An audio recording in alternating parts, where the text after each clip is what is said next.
What's going on, y'all? This is your girl, Brie Undeniably, checking in for another episode of my speaker series, Deep Conversations with Dope Individuals, where we're discussing development, decision making, and a dedication to purpose. Today, as always, I'm here with another super dope individual, someone who I also have a close personal connection to, and I'm really excited to have her on the show. Before I introduce her, I'm going to get my shout outs out of the way because we all know I'll forget them at the end. So, first and foremost, if you are listening to this or watching this on YouTube or wherever you get your podcasts, shout out to Gotham Production Studios. They are the ones hooking it up with the space, the audio, and visual engineering. Their whole team here is amazing. So, shout out to Gotham. Second, shout out to MC Kicks. If you have not checked out MC, they are your one-stop shop for all your customizable merch needs. That's custom kicks, custom denims. MC has sponsored me and supported me since day one, so I am certainly happy to return the favor. Check them out at EMCEEKICKS. If you add a .com at the end, you'll get to their website. That's where you can see everything and place all your orders. And finally, when you're doing your own thing, you got to pump yourself up. So if you have not checked out my website, BrieUndeniably.com, that is where you can first see everything going on with the podcast, obviously, as well as a dope individual merch and the I Am Possible gear. But you can also see everything else that I'm doing outside and outside work. So different workshops, speaking engagements, trainings, etc. So check that out, BrieUndeniably.com, and show some love. Okay, so now we are here back from all of my shout outs to my very special guest who I'm so excited to have here, Danyale Sturdivant. Danyale, welcome to the show. Thank you so much, Bree. I'm so happy to be here. I'm so excited. Thank you so much. Of course, really happy to have you. I'm going to give you the introduction that you deserve, and then we're going to kick into it. So, Danyale Sturdivant, Master of Science in Social Work and a licensed clinical social worker, is a graduate of Russell Sage College and Columbia University's School of Social Work. She holds a master's degree in clinical social work and is a licensed clinical social worker in the state of North Carolina. Ms. Sturdivant has worked as a social worker for over 20 years in various settings. She's also the mother of a 12-year-old son who is on the autism spectrum. After facing challenges finding appropriate providers to meet the needs of her family, she founded Living Autism Out Loud, which goes by LAOL. Living Autism Out Loud LLC was founded with the goal of decreasing and eventually eliminating cultural barriers that Black, Indigenous people of color, BIPOC parents face when accessing services and supports for their children with autism and or intellectual developmental disabilities. Danyale, so excited to have you here. Can't wait to talk about everything that you're doing in this space. Thank you so much, Bree. I'm so excited to be here. Thank you for giving me a platform to talk about what I love talking about, which is helping families of color access services and different support systems that they need when they have children with autism and or intellectual developmental disabilities. So I'm so excited to be here. I, Thank you so much. I'm so excited to have you because one, you are going to be talking about a space that we haven't touched on in the podcast yet. And I think it's incredibly important, the work you're doing. Before we really dive full force into it, as I really introduce all of my guests, I asked them to help listeners meet them where they're at. So if you wouldn't mind giving us a little bit more about you, what you're doing now, where you're at right now, and then we will sort of jump back in time and get brought to present day. Sure. So, hello, everybody. Again, my name is Danyale Sturdivant. I am a licensed clinical social worker in the state of North Carolina. Currently, I reside in New York State. And as Bree mentioned, I founded Living Autism Out Loud really to help bridge the gap between BIPOC families and providers. So, in my current area, there are very few providers of color. And when I think about culture and I think about my son, I think about autism as a culture, and I also think about being Black as a culture. And for me, it's really important to have the two of those things working together so that my son has all of the options and all of the desires and all the needs that he actually absolutely deserves as the wonderful human being that he is. And he is now 13. He's a teenager. So, despite my youthful appearance, I have been doing social work for over 20 years, and I do have a 13-year-old.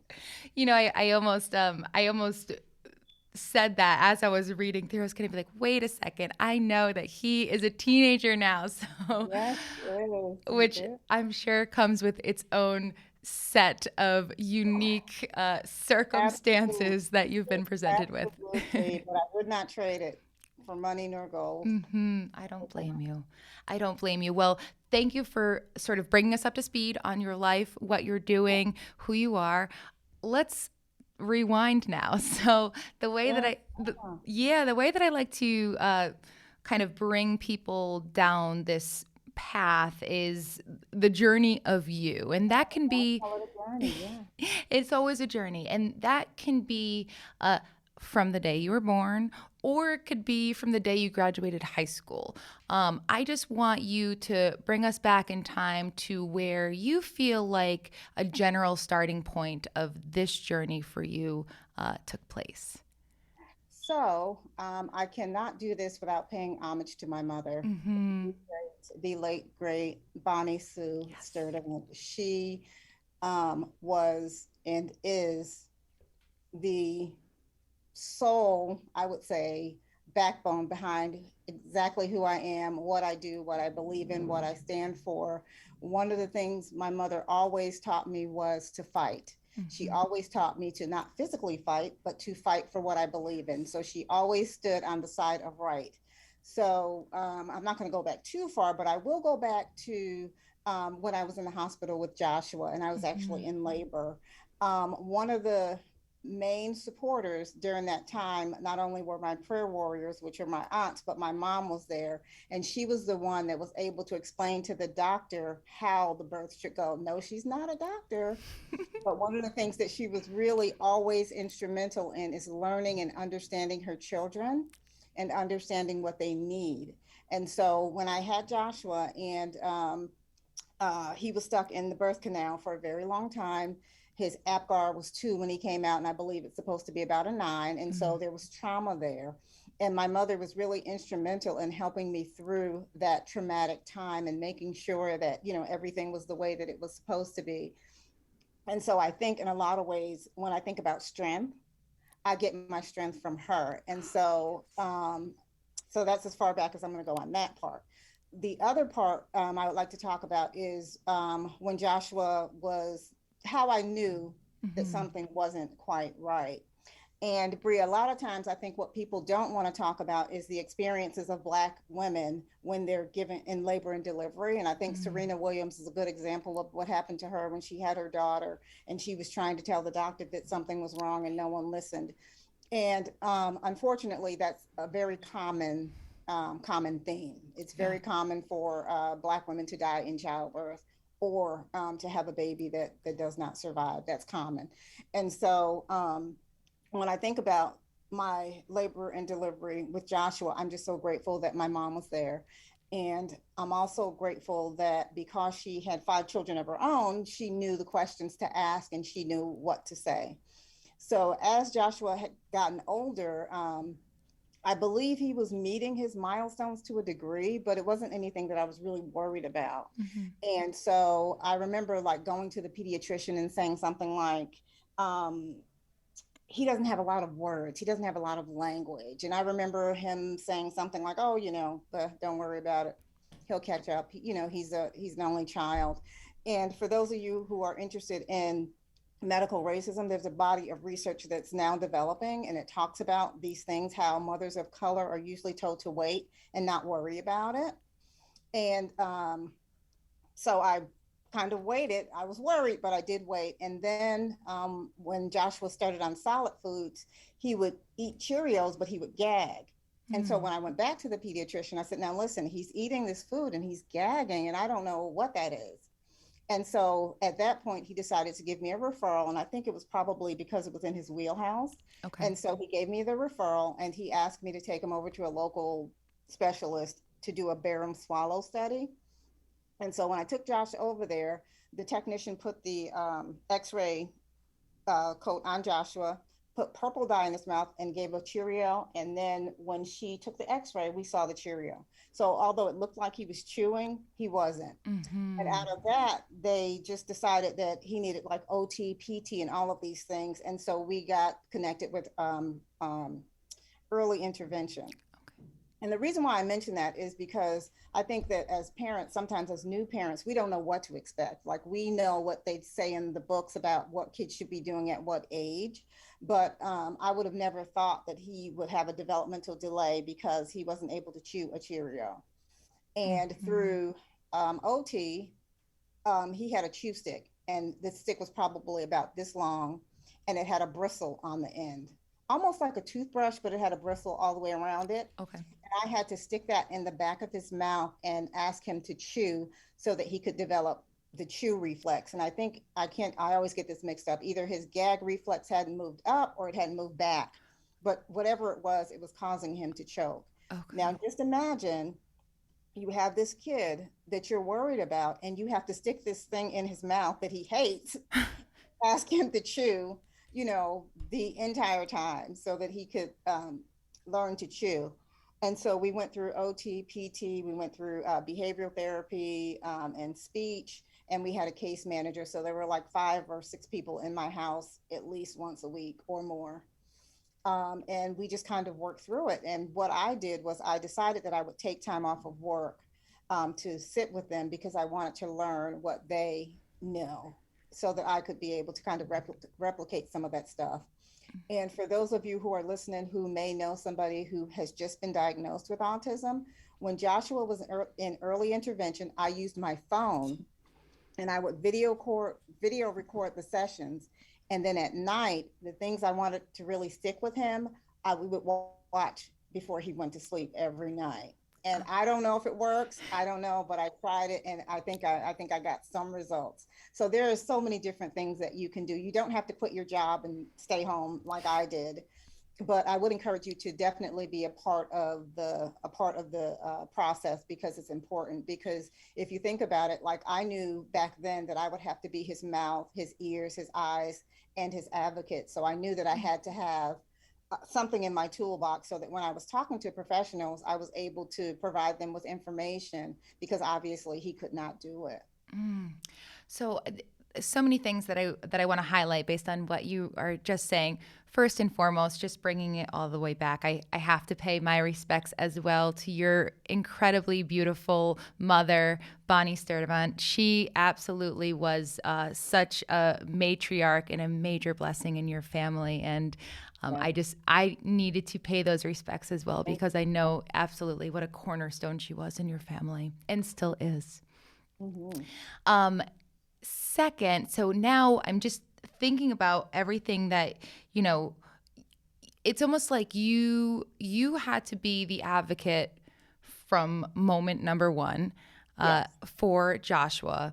And especially, and we need to remember again, you're speaking on being a Black woman and how Black women are not getting the same medical treatment Yes. statistically that white women will receive in the hospital specifically. Yes. So you became Joshua's advocate from moment number one, Yes. obviously as his mother, but realizing that there might be some delays taking place. Was it? I know you said the doctor first sent you to get those scans. Mm-hmm. When was this all while like was autism spectrum disorder, was that part of the conversation at all in the beginning, or did this take place Oh, not at no, all?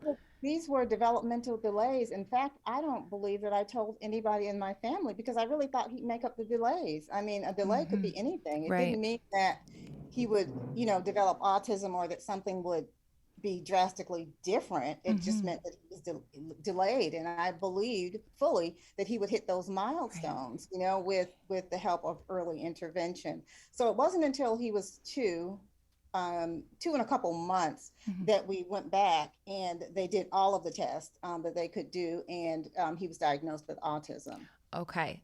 And that's when I really began to worry. And I worried on a lot of levels.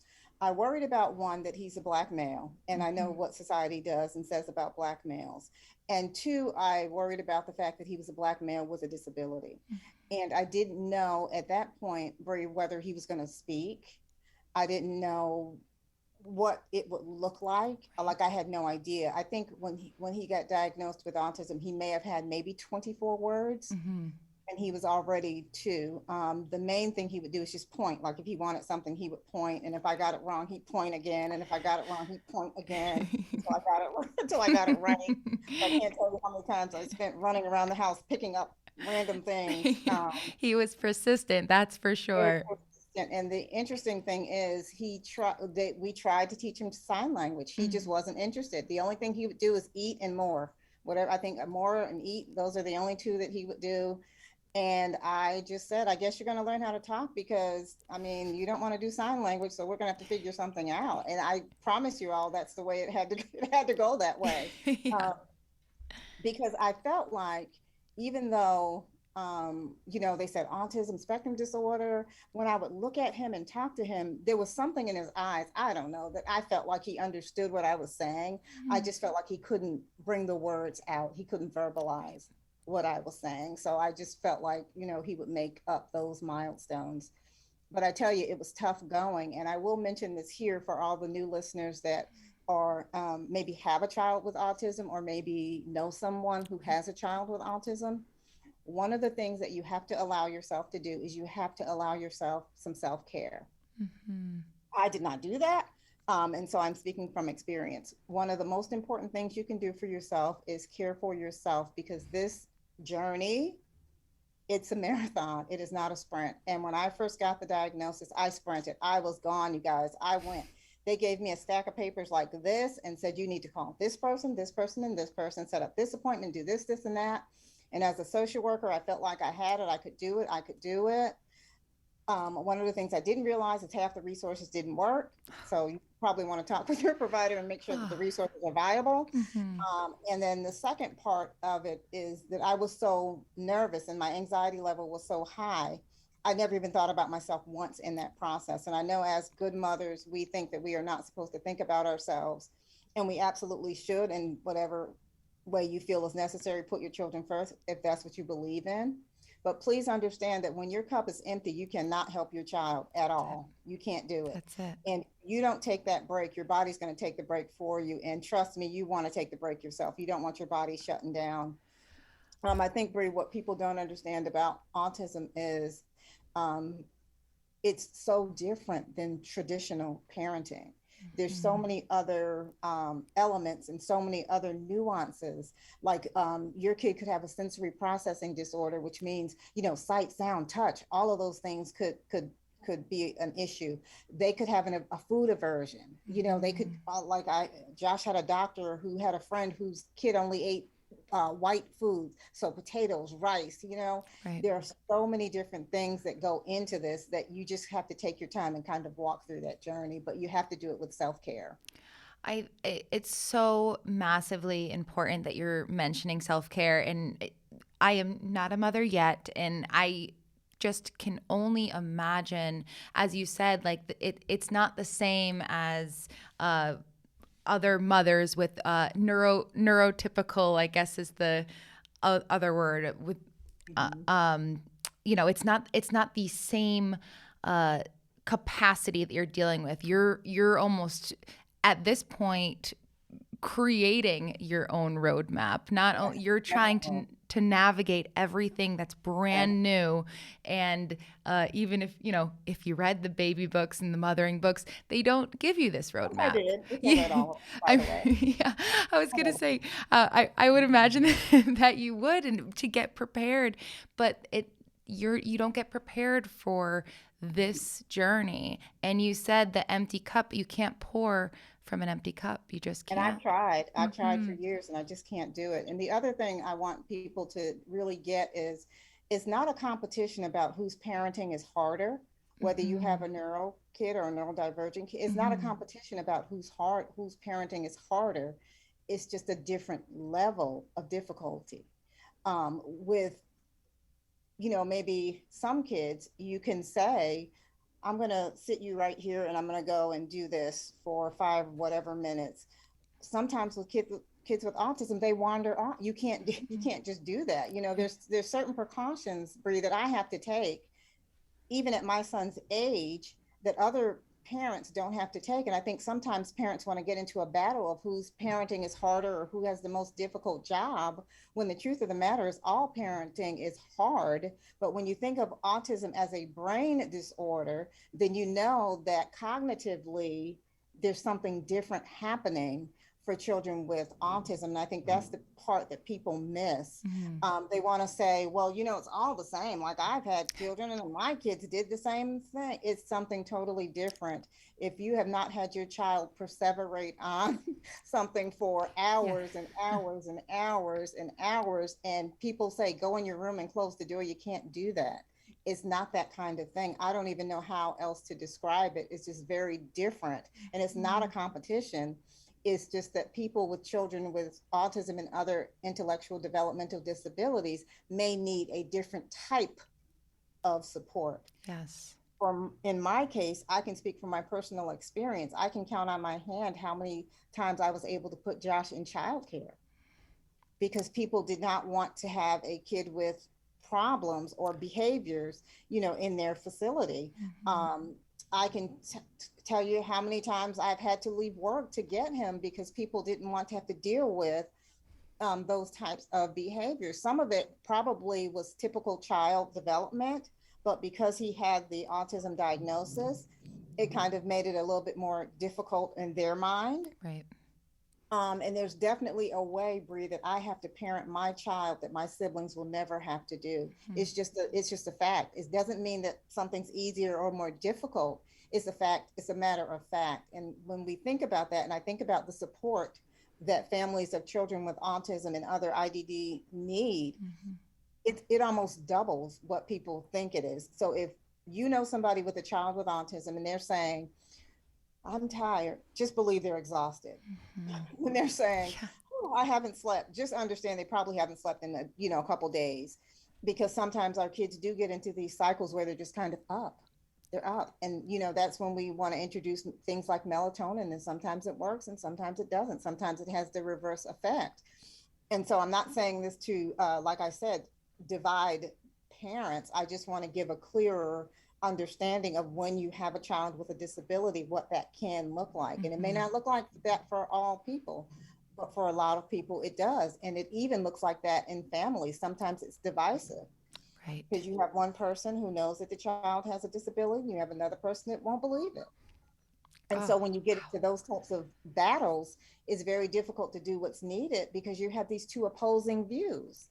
You know, and for me, it never was, does he have autism? It's he has it, and now what do I do next? Right. Oh, and I'm just hearing you just bring up all of the challenges that life will kind of just line up in front of you when you realize that you have a child with unique abilities, but abilities that don't fit into the standard functioning of society around us. And that goes into, like you said, family systems. Some families, some people might not believe in a diagnosis like that. There might be, when it comes to childcare professionals aren't always given the support or the training or understanding that they need to work with any child that has a disability or has a differing learning ability. And that I'm just thinking about your journey and how you really had to like navigate from step 1 to step 2 to step 3 in a very, very unique and I'm sure strategic way to make sure that Joshua was getting exactly what he needed. Yes, I mean, and then if you take all of that and then you add the element of race, and I'm not sure why people are afraid to talk about race or racism or any ism because they exist. When you Yes. take that, and when I talk to providers, one of the things I talk about is I want them to acknowledge their privilege. And then I want them to acknowledge how that privilege can can affect their implicit biases, and how their implicit biases can affect their thought process, and how their thought process can affect how they view a certain group, and how that view of a certain group can affect how they write about and what they say about that group. Mhm. Oh, yeah. I mean, we could go on this for hours because I know both of us have studied as well. And we need to remember that you are well versed in social work. You have been a social worker for a very long time. And so you have this background and understanding as well. And you and I both, I know that with that research, there is so much research. I just did work the other day regarding racial triangulation theory. Right. I mean, there's just, and we don't need to get into those details right now, but it's exactly what you just spoke on, how white professionals can have unconscious biases that will inadvertently affect their diagnosing when it comes to Black and non-white individuals, essentially. And it's acknowledging those statistics is, I think, as you were saying, that's something that you encourage or hope for your doctors and providers to acknowledge because that affects you and your family. Well, prime example, we're clinicians. If Hmm. I go to a clinician and I say, I'm really having a hard time with my son, I'm worried about him in the community. We can't just think that I'm worried about him because he has autism. I'm worried about him because he's a Black male with autism, and Yes. I need providers to get that. Like, I need them to get that when I walk in the door, and I don't want to have to say that 500 times. Right. Like, I want them to understand what that means, and what anxiety that brings up for me, and what fears that brings up for me. And you don't have to look like me to get it, but you can definitely get training and understand Mhm. what that's like. And that's the premise of my organization, Living Autism Out Loud, is really to help providers understand that cultural piece, Yes. and how you cannot separate my son's race from his disability. There's an intersect there that you cannot separate. I'm for me, I'm ready to really jump full force into living autism out loud, and for you to kind of really dive deep for us and for listeners so they can understand, because you are speaking on something. You said it yourself, people get scared to talk about race, and we're not scared here. My listeners aren't scared. They're prepared. So, and I think it's really important. So let's dive in. My question is just kind of as a transition, did you notice like this gap in, um, I guess, did you create living autism out loud out of a necessity, out of this really major gap that you continued to notice in all of the care that you were receiving for Josh? Absolutely, absolutely. When I lived in another state, we had providers that looked just like us, and it was refreshing, and it Yeah. made sense to us, and it made the conversation so much better and so much easier.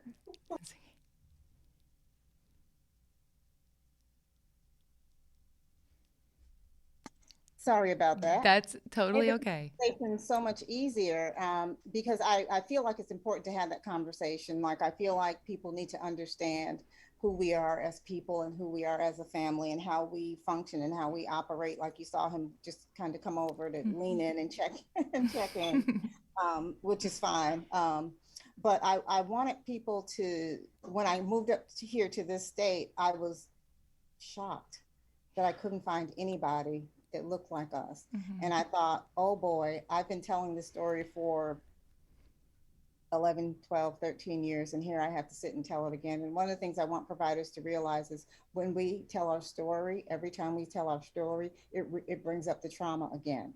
And Mhm. so we are constantly re-traumatized, because we have to tell the same stories over and over and over again. And if I think if providers just understand that there's probably some trauma there, there's some Mhm. history there, there's some mistrust there, then we can start that conversation and communicate about the thing that is, Mhm. with race. And we do know, and we should understand, that race it exists. Like, you can't Yes. tell me, oh, I don't see color. Well, then you don't see me, you Right. don't see my son. It's almost, he, like I said, his autism and his race are just like, there's an intersectionality there that cannot be, you can't separate the two.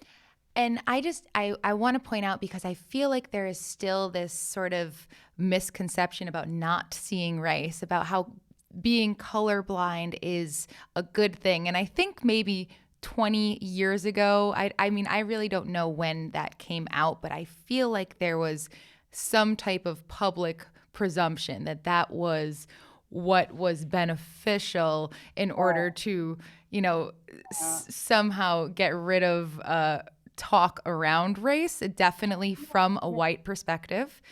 And I just think it's so important for everyone listening and understanding, like, if that is any type of angle that you take, please remove yourself from that lens and understand that seeing race is understanding everything that comes with the culture behind that person and who they are. It's important to recognize everything.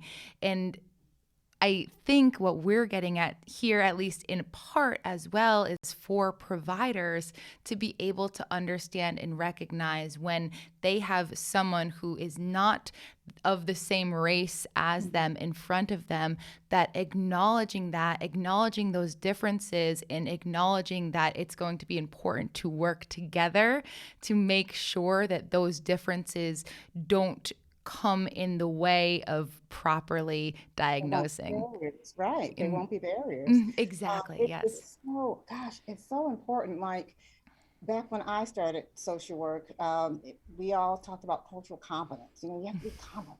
Yeah. Everybody wants to have cultural competence. Yeah. You know, as I've taken this journey through social work, I've learned to think more about cultural humility. Cultural competence says, you know, I get it, I know you, I got it, I understand it. Cultural humility says, tell me more. I want to learn who you are, and I'm able and receptive to hearing. And that's such a huge difference, because it's not like you're doing something, telling people what to do, but you're really giving them an opportunity to tell you who they are. And then Yes. you're working from that lens. And I think that's very, very important. Oh, as a clinician, I am hearing you and I'm receiving this, and I can't believe I have not heard that yet. Cultural humility as opposed to cultural competence. And That is incredible. yeah, that's just loosely defined. I mean, there's a body of Of literature course, yeah. on it, but it just really, when I think about it that way, it just feels so much warmer. You know, it feels Hmm. so much warmer for me. And I want people to really look at my son and look at me and say, who are you? Yeah. Like, who are you really? Tell us about you. Tell us about what it's like to be Black with autism. Tell us Hmm. what it's like to have people look at your son when you're in the store, when he's stimming. Right. Tell us what it's like to have a teacher believe that he knows sign language when he's actually stimming. Hmm.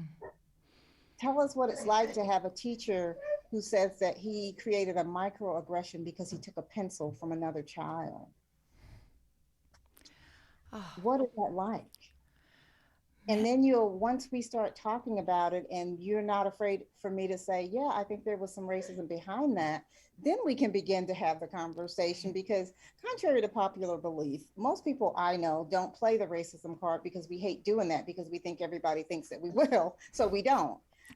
So when it happens, we know it, and we may not Mhm. call it. I mean, the time that we call it, it may have happened 10 times, and this may be the 11th time when we feel like we should address it. So we're not addressing it on every angle. We're not addressing it through every lens. We're not addressing it at work, grocery store, parking lots, or anything like that. But I think that there comes a time when we do have to absolutely address it. And we pick and choose our battles, and that's just the truth. Oh, yeah. And just, you know, I'm just here sort of empathizing with those examples that you gave me, because that you gave everyone, because I have not imagined those times, and now I am imagining them in the way that you just described them, and it has got to be so incredibly just frustrating, overwhelming, agonizing, to Exhausting. It's exhausting. exhausting. That's the word, Exhausting. exhausting. Right. Yeah. Brie, I think about if we understand just child development 101, we have to think about what any kid USA would do. Kids Mm-hmm. take stuff from kids all the time. Right. What made it a microaggression? Right. Right. And Another call, he's destroying property. I'm like, what the heck could he possibly be doing? He doesn't mm-mm. even pick up his own stuff. I know he's not destroying somebody else's stuff. I get there and there's a piano thing that was on the floor that kids can use their feet to play the piano. Mm-hmm. He wouldn't get off of that. So how is that destroying property? And what I want providers and teachers and all those listening to understand is what we write becomes the truth. And so if we're saying he's creating microaggressions and destroying property, and we're not defining what that is, if we're putting periods at the end of those sentences, God forbid when he's 16 and he goes out and does one thing, they look back at school records and say, oh, well, look, he's been a problem all of these years. And it's not true. We have to think about what we're writing, and we have to make sure that we're writing what's accurate, and we're not writing based on our implicit biases or what we think somebody is or isn't based on their disability or their diagnosis.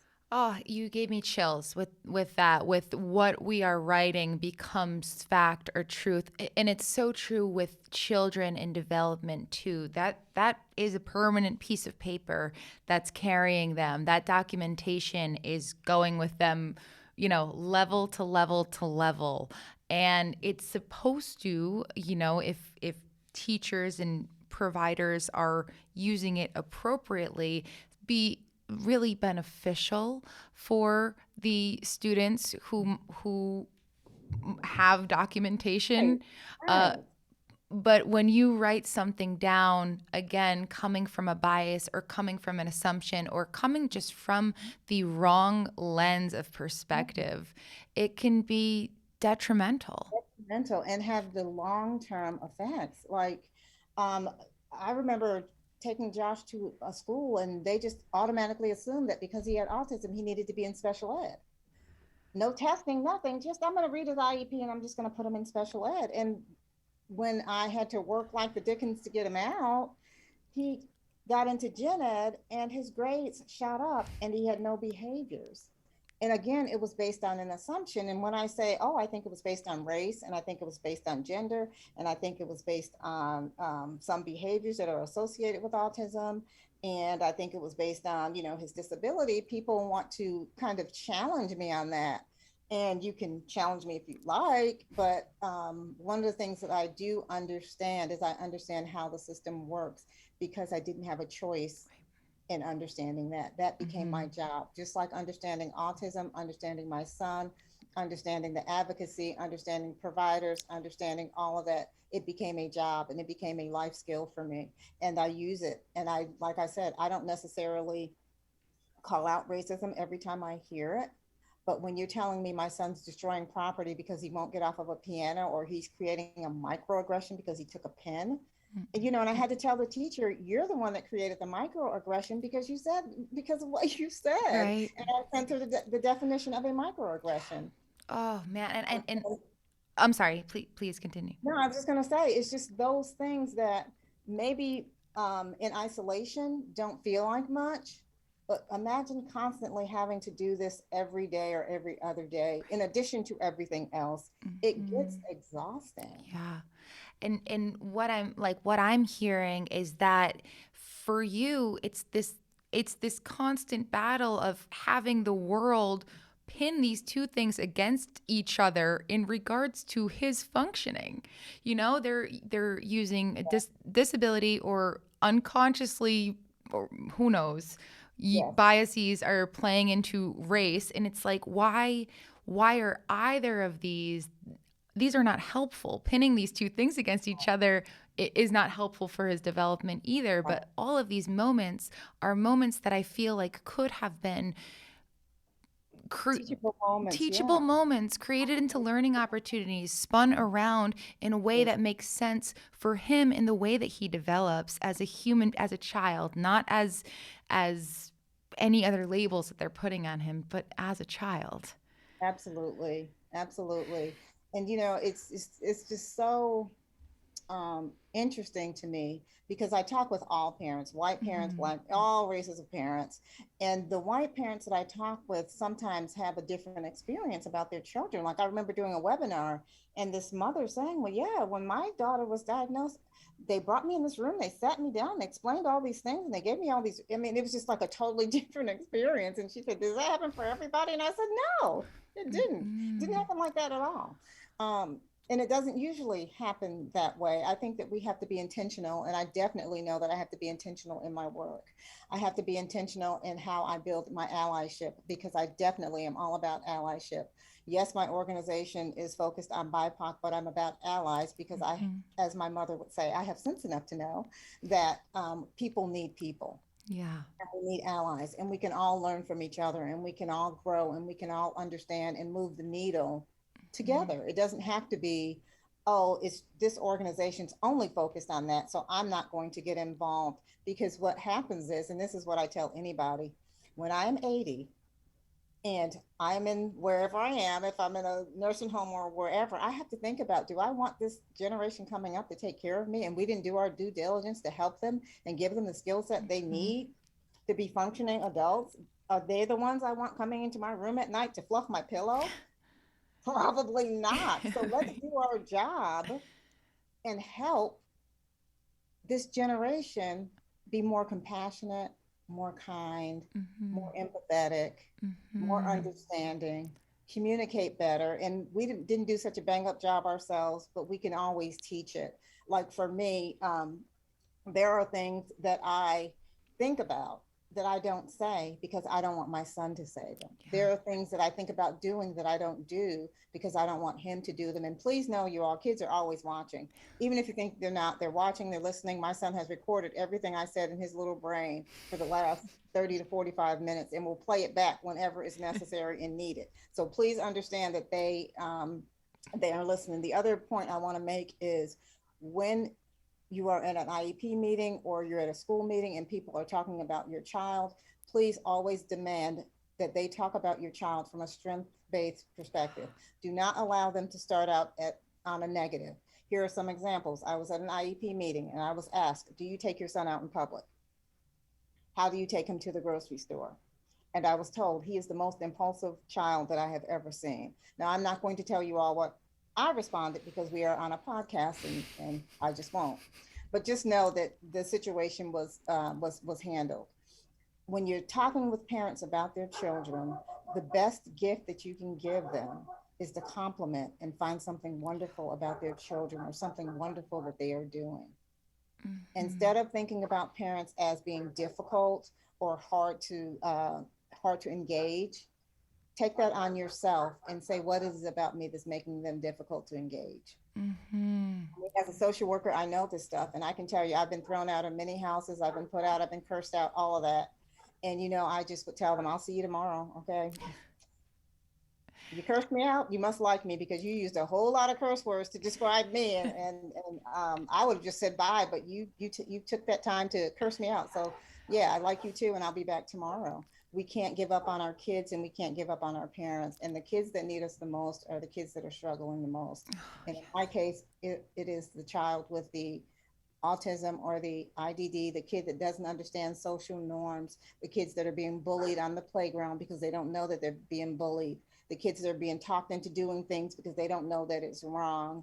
yeah. All of these things, we have to really pay attention to this group and we have to pay attention to this population and we have to give parents the ability to have a seat at the table so that they can help us help their children. There's just so much I want to touch on. I mean, just hearing the power behind what you are speaking on though. I mean, if everyone's not hearing it loud and clear, please take a moment, play it back, listen as Danyale speaks, and because you speak from this place of equity. You Absolutely.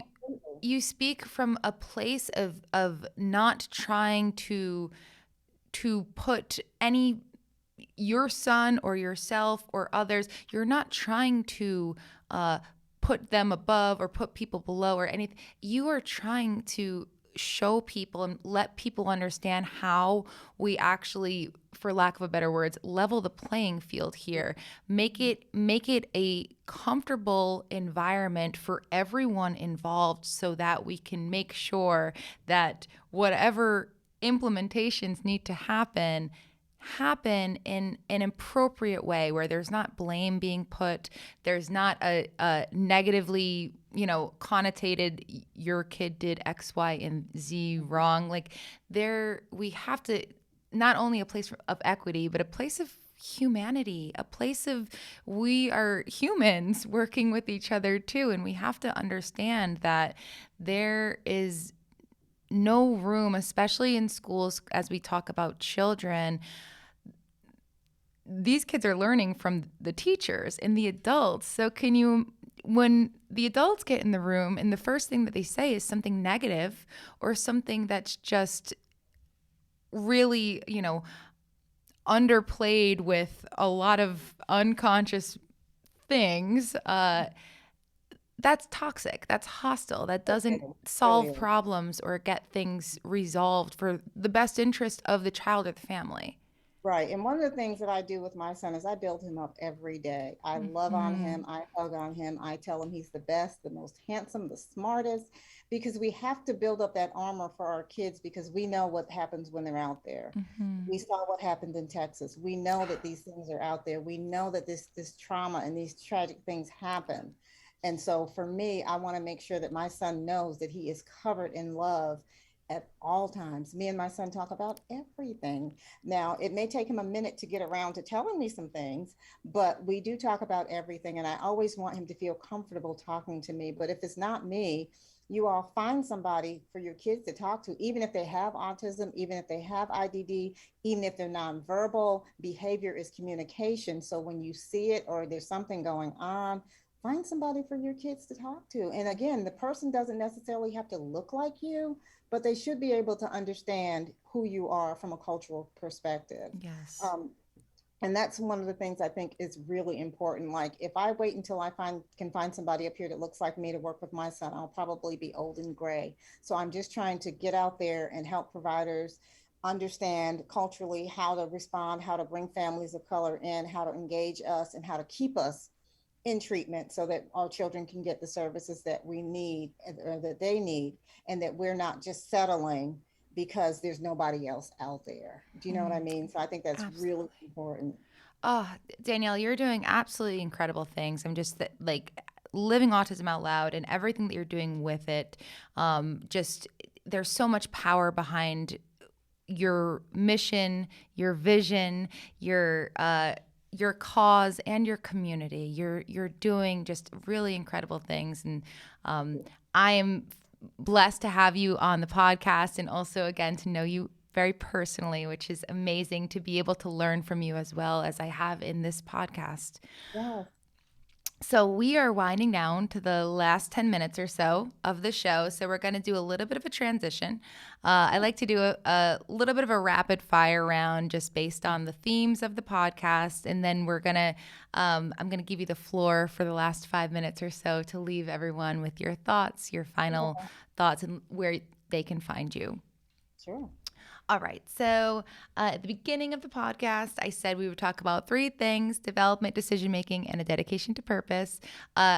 Intertwined in your story and in your passion. It's all there, how both the development of you and Joshua and in your team and in your unity in building up this incredible organization that's helping so many.